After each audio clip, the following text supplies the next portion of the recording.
부모님들 스스로도 내가 좋은 부모 돼야지 그렇게 다짐하는 시간 되었으면 좋겠습니다. 오늘 말씀에 순종하라는 단어가요, 이 듣다라는 뜻도 있지만 복종하다, 따르다 그런 뜻도 있어요. 나이 들면요, 한 말 또 하고 그런 일도 많아요. 그런데 왜 그러냐? 염려하는 마음에서, 사랑하는 마음에서.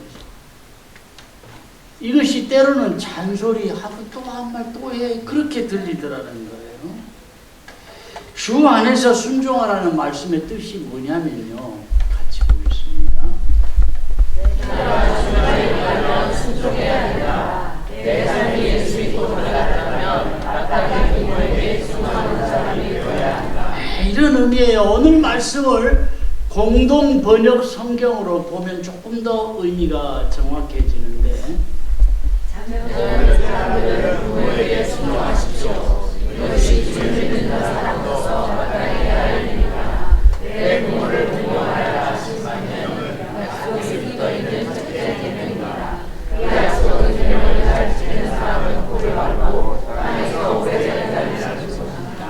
부모에게 순종하는 것이 믿는 사람으로서는 마땅히 해야 할 일이다, 그렇게 말씀하는데요. 부모가 다른 사람한테 참 내놓을만 하고 또 이 자랑스러운 부모면 더 좋겠지만, 때로 내 마음에 안 들고 나에게 상처를 준 부모라도 순종하라, 이것이 주님의 명령입니다. 물론 부모가 자랑스러운 부모면 더 좋겠죠. 그런데 부모가 직업이 비천할 수도 있고, 부모가 나에게 상처를 줄 수도 있고, 부모의 생각이 자녀보다 더 떨어질 수도 있는 겁니다. 그럼에도 불구하고 자녀의 도리는 부모의 마음을 아프게 해서는 안 된다, 그런 의미예요. 부모 자녀뿐만 아니고요, 부부간에도 잘못하면 별 생각 없이 한 말이나 행동 때문에 상처를 받을 수도 있어요. 그저께 올라온 글 가운데 이런 글이 있었습니다. 30대 후반 부부예요. 성가대 회식을 하는데 고깃집에서 했는가 봐요. 그래서 네 사람씩 앉아서 이렇게 고기를 먹는데, 이 30대 후반 부부하고 옆에는 50대 두 사람이 앉았대요. 그래서 자연히 이제 그 젊은 남편이 고기를 구울 거 아니에요. 근데 고기를 구워서 아내는 나 먼저 주겠지 그랬는데 50대 부부에게 먼저 주더라는 거예요. 그것 때문에 상처를 받았다는 거예요. 그래서 집에 와서 남편에게 이 얘기를 했대요. 왜 나부터 안 줬느냐 그랬더니, 내가 생각을 못했다고, 어른 먼저 드린다고 하는 것이 그렇게 됐다고, 다음에는 조심하겠다고 그러더래요. 그런데도 아내의 마음이 여전히 풀리지 않아요. 남편이 가족보다 외부 사람에게 예의를 더 차리는 것 같아서 스트레스를 받았다는 거예요. 어른들이 듣기에는 무슨 소리요? 당연히 어른부터 줘야지 그럴 거고요. MZ세대가 듣기에는 무슨 소리요? 아내부터 챙겨야지 그럴 겁니다. 어느 것이 정답이라고 말할 수는 없어요. 그런데 살면서 나는 별 생각 없이 한 말이나 행동 때문에 상처받을 수 있다라는 거예요. 부모님이나 연세 많으신 분은 더더욱 그렇습니다. 부부간에도 그렇지만 연세가 많아질수록, 나이가 들어갈수록, 노인이 될수록 작은 것에서 상처를 받을 수 있는 거예요. 나도 상처받았는데 나는 살면서 부모에게 상처받았어. 부모에게 상처를 드리지 말아야 되는 이유가 뭐냐? 부모님은 나보다 오래 안 사실 거잖아요. 나보다 먼저 가실 거잖아요. 같이 한번 합니다. 나는 상처받았어도 나보다 빨리 가신 부모에게는 상처 주지 말아야지. 이 마음으로 살게 하옵소서. 아멘. 정말 그 마음으로 사셨으면 좋겠습니다. 유대인들은요, 제 4계명과 5계명을 가장 무서워합니다. 4계명이 뭐죠? 안식일을 기억하여 거룩하게 하라. 5계명은요, 내 부모를 공경하라. 왜 이 두 가지 계명을 가장 무서워하느냐? 둘 다 어기면 죽음입니다. 돌로 때려 죽여요. 유대인들의 계명은 그렇습니다. 목숨이 왔다 갔다 하는 거예요. 우리가 꼭 벌 안 받으려고 그러는 것보다도 지금 자녀이던 사람 얼마 있지 않으면 부모가 될 거예요. 내가 부모를 대하는 하나하나가 자녀들에게 돈이 되는 거예요. 디모데전서 5장에는 이렇게 말씀을 해요. 만약 여호와의 제자는 사람들에게는 그들을 먼저 자기들의 서로를 사용하여 부모에게 하기를 되게 홀로 된 어머니가 자녀 교육을 소홀히 하기 쉽기에 아마 이 말씀을 더 강조한 것 같은데, 홀어머니든지 부부가 같이 사는 부모든지 가정에서 먼저 효하게 하라 그랬어요. 그런데 중요한 게 뭐냐면 뒷부분에 보면 이것이 하나님 앞에 받으실 만한 것입니다. 이것이 뭐예요? 효합니다. 부모에게 효합니다. 사람에게 하는 거예요. 그런데 하나님이 예배를 받으시듯이 내가 부모에게 한 요도를 하나님이 받으실 만한 것이다. 그렇게 말씀을 해요. 같이 한번 합니다. 이것이 하나님의 받으실 만한 것이다. 여러분, 우리 조상들의 속담에 3살 버릇 80까지 간다. 그런 속담이 있잖아요. 조상들 참 지혜로웠던 것 같아요. 현대 심리학에서 밝힌 것을 보면요, 인간성의 기초가 만 3살까지 다 거의 완성이 되고요. 우리는 뭐 5살 뭐 이렇게 알았는데 현대 심리학이 그렇게 밝혀요. 인간성의 기초는 3살 안에 다 된다. 사람이 어릴 때 자란 환경이 어른이 된 다음에도 그 영향이 계속해서 남는다는 거예요. 몸으로는 어른이 돼요. 나이로는 어른이 됐습니다. 그런데도 정신세계와 성숙도는 어린아이 수준인 경우가 많다는 거예요. 이런 사람을 흔히 성인 아동이다 그렇게 부르는데, 이 성인 아동도 몇 가지 유형이 있습니다. 첫째는 성취 지향적인 성인 아동이 있어요. 뭘 하든 1등 해야 돼요. 어른이 되어서 무조건 1등. 2등 하면 막 괴로운 거예요. 이런 사람의 배우를 보면 부모가 완전주의적인 사고를 가진 사람이 있다는 거예요. 아이가 95점 받아왔어요. 잘한 거잖아요. 그런데 뭐라 그러느냐? 야, 한 문제만 안 틀렸으면 100점이잖아. 그런 부모 밑에서 자란 아이들이 2등 하면 나중에 괴롭고 우울하고, 성공하고도 열등감에 사로잡혀 사는 성인 아동이 되기가 쉽다. 그런 이야기예요. 그 다음에는 분노하는 성인 아동인데, 이런 유형의 사람 뒤에는 부모가 대단히 강압적인 그런 부모가 있다는 거예요. 부모가 막 어릴 때 감정적으로 아이를 체벌을 한다든지, 지나친 간섭을 한다든지, 또 훈계를 지나치게 한다든지, 이런 부모 밑에 자란 아이들이 마음에 분노가 가득한 어른을 만든다는 거예요. 그래서 어른이 되어서도 가는 곳마다 문제를 일으켜요. 그런가 하면 3번째 의존적인 성인 아동인데, 이거는 뭐냐면 지나치게 부모가 과보호를 한 거예요. 자녀가 원하는 거는 뭐든지 다 들어줘요. 이 잘 살고 못 살고 하고는 상관이 없어요. 제 큰 누나가 어릴 때부터 그렇게 넉넉하지 못한 환경인데도 애들이 원하면 뭐든지 다 해줬어요.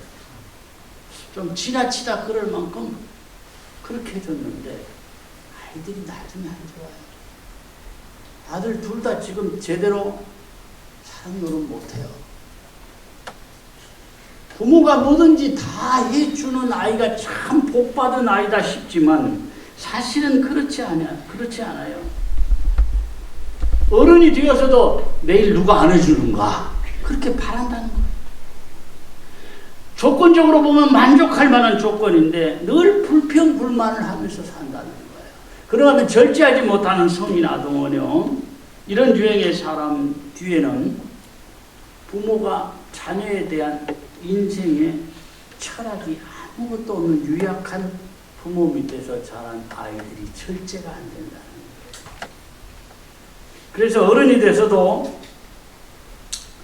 난폭 운전을 한다거나 지나친 낭비를 한다거나 이런 사람이 주로 여기에 해당하는 사람들이고요. 다섯 번째는 고독한 성인 아동인데 여기는 그렇습니다. 자라면서 부모가 직장이나 사업이나 또는 편모나 편부 아래서 자란 아이들이 충분히 부모가 돌보지 못하고 사랑받지 못하고 자란 아이들이 어른이 되어서도 사랑받지도 못하고 사랑할 줄도 모르고 그래서 사람들을 가까이 하기가 자기는 불편한 거예요. 그래서 외톨이로 지내고 혼자서 지내는 게 좋고 이런 것이 바로 부모 영향 때문이라는 거예요.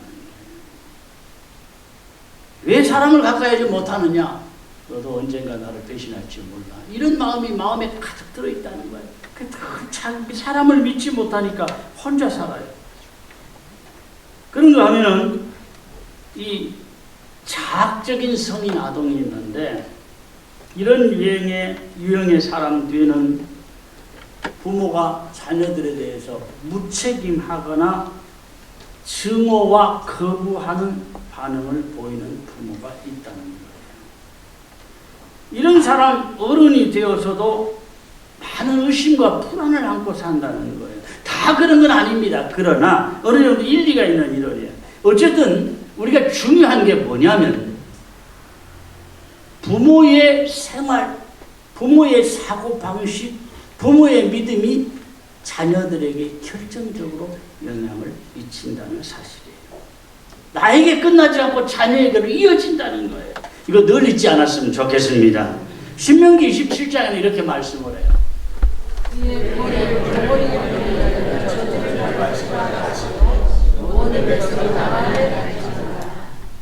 에발산에서 선포한 저주의 말씀인데 부모 경멸에 긴장 저주받을 것이요. 그러면서 아멘 하라는 거예요. 부모만이 아닙니다. 직장에서 상사나 세상에서 내 마음에 안 맞는 사람들이 있을 수 있지만 그때에도 함부로 대하지 말라. 그런 이야기죠. 자녀들이 부모에게 제일 많이 하는 말이 뭡니까? 내가 알아서 할게. 자녀들이 조금만 잘하면 그때부터는 부모가 말하면 예 그렇게 할게요. 그런 대답이 거의 없어요. 내가 알아서 할게. 이 말이 우리 가정에서 흔하게 하는 말이고 흔하게 듣는 말이에요. 사실 부모의 말은 잔소리처럼 들리는 부모의 말도 사랑해서 한 말이고 관심에서 하는 말이에요. 그런데 부모만 불순종을 싫어하는 게 아니고요. 하나님도 불순종을 가장 싫어하시더라는 거예요.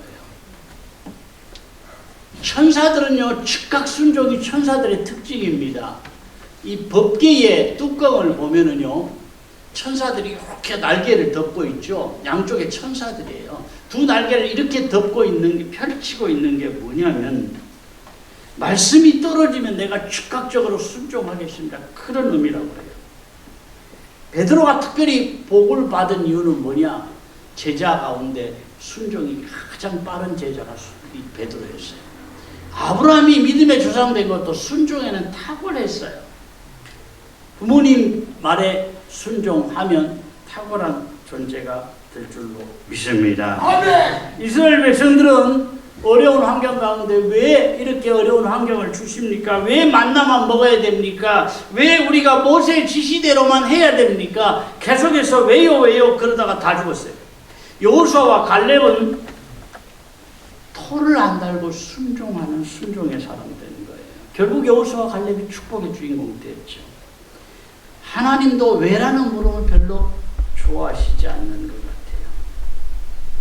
주변에 보면 왜요 말이 많은 사람에게는 은혜와 복이 별로 임하지 않더라는 거예요. 하나님께는 물론이고 부모님에게도 순종할 수 있었으면 좋겠습니다. 오늘 제목이 약속 있는 첫 계명이 그랬는데 우리 형편 처지가 다 달라요. 그러나 약속 있는 첫 계명 내 아버지와 어머니를 존경하라. 이것이 약속 있는 첫 계명이니 그랬어요. 이렇게 사는 가정마다 하나님께서 나를 위해 예비하신 은혜를 아낌없이 주실 줄로 믿습니다. 부모님께 효하는 두 번째 방법이 뭐냐? 부모님을 기쁘게 해드리는 겁니다. 부모의 가장 큰 기쁨이 뭘까요? 용돈 많이 드리는 게 가장 큰 기쁨일까요? 부모의 가장 큰 기쁨은 자녀들이 잘 되는 거예요. 제목하고 사는 거예요.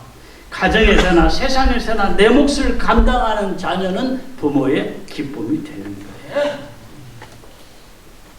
내게 주어진 그 자리에서 어디를 가든지 내 몫 잘 감당하는 자녀들 되셨으면 좋겠습니다. 무엇보다 형제간에 서로 우애하며 살도록 힘쓰시면 좋겠어요. 형제가 다 서로 사는 게 달라요. 경제적인 수준도 다르고 사는 생활의 수준도 다르고 다 다릅니다. 형제가 아무리 조건이 다르고 환경이 달라도 서로 우애하며 사는 그 모습이 부모 보기에는 기쁨이 된다는 거예요. 잠언 17장에는 이렇게 말씀을 해요.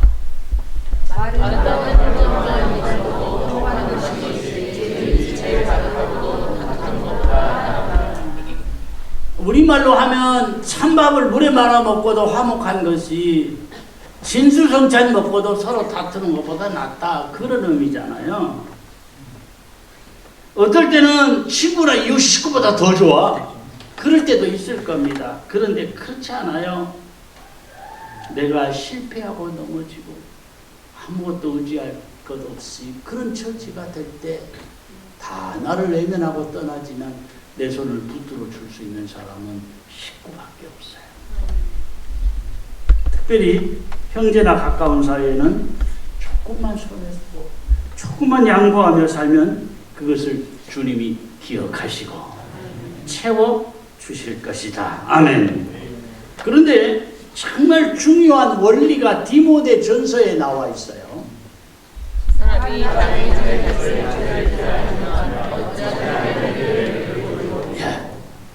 여기에 이게 지금 어디 나온 말이냐면 직분자를 세우는 일에 있어서 가정을 잘 다스리는 사람을 직분자로 세워라. 그러면서 자기 집도 못 다스리는데 무엇 하나님의 교회 일을 한다고 그러느냐? 바로 그런 말씀이거든요. 교회도 중요합니다. 그런데 교회의 가장 기초는 가정이에요. 가정 잘 돌봐야 돼요. 마음에 깊이 새기셨으면 좋겠습니다. 무엇보다 우리 자녀들을 정서적으로 또 영적으로 건강한 자녀로 길러야 돼요. 부모가 자녀를 위해 꼭 해야 될 버킷리스트 63가지가 있는데 책을 한번 보여주시겠어요? 63가지 너무 많죠.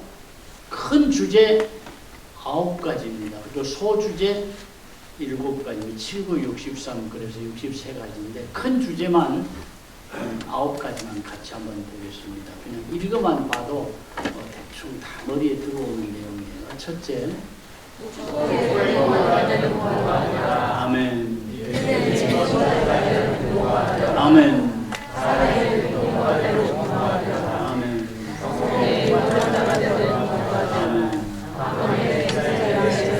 아멘.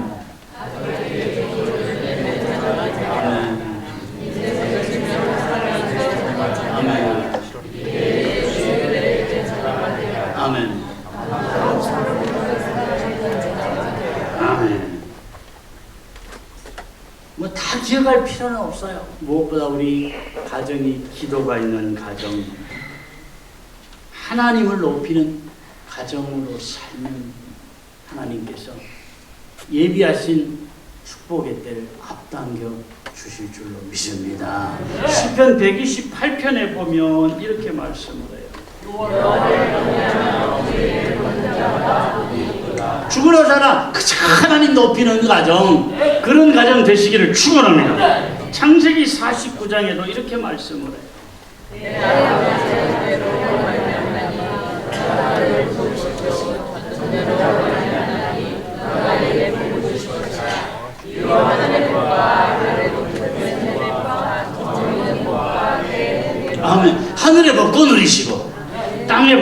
삼으시길 바랍니다.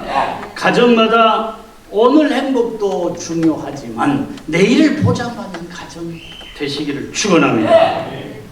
소설가 박범신은요, 히말라야 산을 올라가는 노새를 보면서 그렇다.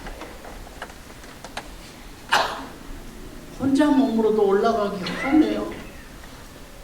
너무너무 험한 그 산을 노새가 무거운 짐을 지고 비틀비틀 하면서 올라가는 그 모습을 보면서 평생 무거운 짐을 지고 가신 어머니를 기억하면 어렵다는 거예요. 생각해 보면요, 자식들 기르면서 돈 문제만이 아니고요, 어머니, 아버지들 마음고생 많습니다. 다 말을 하지 않아요. 내가 힘들다 그러면 자녀들이 더 힘들어 할까봐, 내가 힘들다고 하면 자녀들이 더 아파할까봐. 보통 자녀들은 엄마는 당연히 희생한 것이다, 안 그러려면 뭐하러 나를 낳았어? 그런 생각을 합니다. 그런데 나중에 내 자녀를 길러보면서 나를 향한 어머니의 사랑이 이런 거였구나 깨닫게 되는 거예요. 내가 어른이 되고 내가 자리를 잡아갈수록 어머니는 점점 늙어갑니다. 힘이 없어져 갑니다. 어머니가 늙어갈수록요, 자녀들이 힘이 되어 주셨으면 좋겠습니다. 나중에 남는 것은 어머니 옷 한 벌이에요.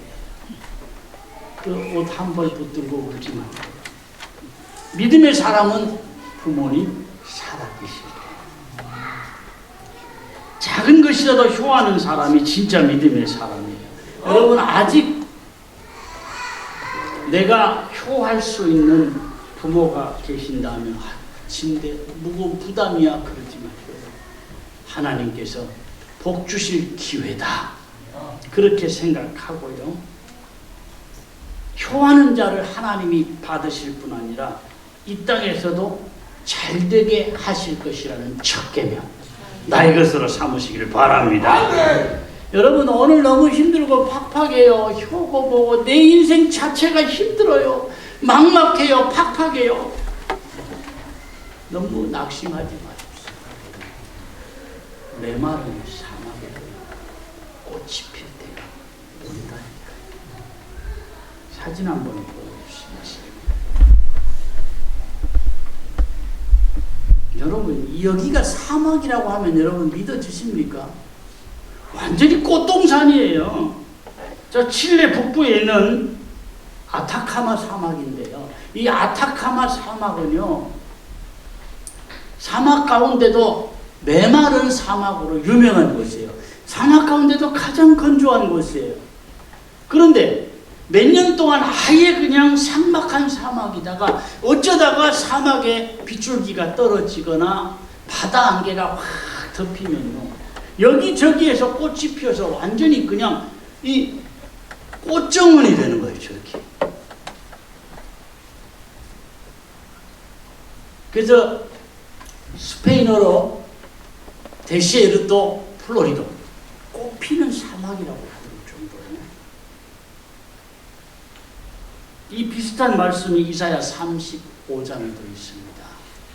황야와 메마른 자를 사마리아 사과가 지시어 즐거워하며 무서워하게 되어 의도를 즐거워하며 레바논의 영광과 갈멜과 샤르의 아름다움을 보시라.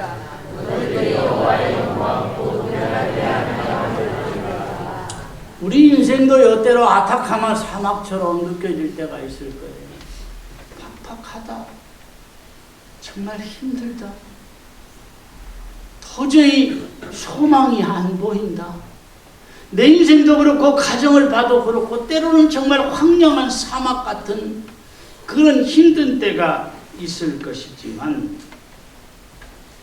아무 사는 재미도 없다 그럴 때도 있지만 잊지 말 것은 하나님의 은혜가 임하기만 하면 잠들어 있던 씨앗이 한 줄기 빗방울에 깨어나듯이 하나님의 은혜가 임하기만 하면 내 인생도 열리고 풀리고 더 풍성한 때를 누릴 때가 올 것이다. 아멘. 기대하며 사셨으면 좋겠습니다.